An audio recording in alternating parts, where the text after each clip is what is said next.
Hello everyone, welcome to Whiskey Therapy. I'm Jason. Today, we're making a Manhattan, a cocktail older than your great-grandpa's grudges and stronger than your Wi-Fi signal during a Zoom meeting. This thing dates back to the 1870s, allegedly born at the Manhattan Club during a party thrown by Winston Churchill's mom. Yes, that Winston. No, she didn't make the drinks herself. She was too busy inventing scandal. So without further ado, let's get into it.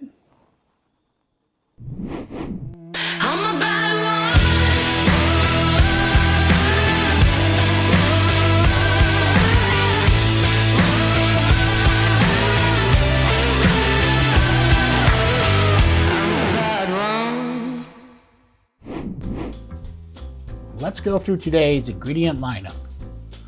Rittenhouse Rye, because this cocktail doesn't whisper, it lectures.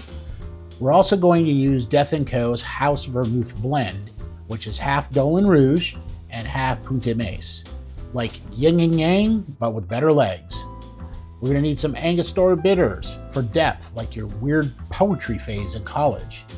And then for garnish, we're going to do Luxardo cherry, because we have taste and standards sometimes. Let's get into the build. Step 1, add 2.5 ounces of Rittenhouse Rye. It's 100 proof because feelings are for later.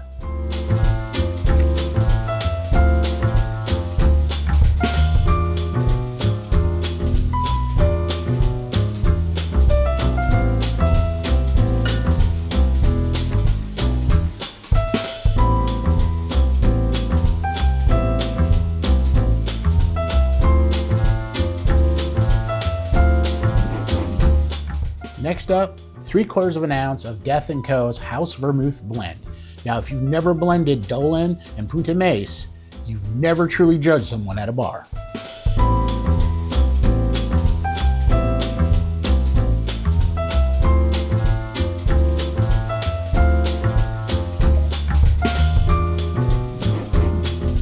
Finally, 2 dashes of Angostura bitters, 4 if you're using a Japanese bitters bottle. Of course, you know this is otherwise known as Manhattan seasoning.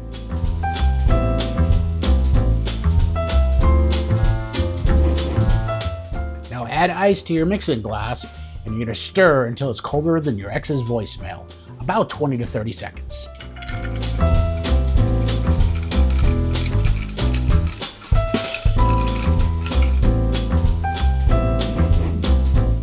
Okay, we're going to set this aside and get our ice out of here. We want to strain this into a chilled coupe glass.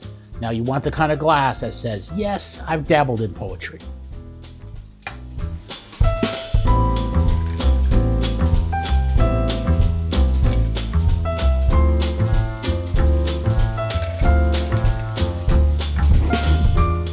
Finally, we're going to garnish with a Luxardo cherry. Now, not one of those sad fluorescent diner cherries. This is a cocktail, not a Shirley Temple at a sad wedding.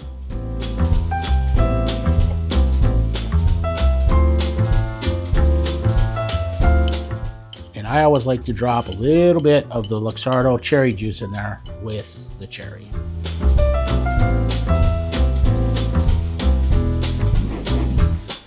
So the Manhattan became the blueprint for thousands of variations, because when you hit gold, everyone starts digging. It's been made with rye, bourbon, scotch, tequila. Somewhere out there, someone probably tried Mountain Dew, but we don't talk to them anymore. And there you have it, the Manhattan. Let's go in for a taste. Cheers, y'all.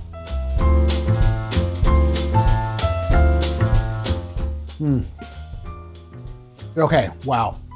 First hit, that Rittenhouse Rye is coming in like a firm handshake from a 1930s banker who definitely has opinions on suspenders. Then the vermouth blend slides in. It's part elegance, part herbal sass. It's like being politely insulted by someone in a velvet blazer. Let me get one more taste of this. And then on the back end, you do get the bitters and it brings it all home. It's that dash of drama that makes everything taste like, well, closure. And the Luxardo cherry, it's not a garnish, it's a reward, a little thank you for still being upright after this much rye. And that's the Manhattan, part history, part mystery, and 100% proof that good taste never goes out of style.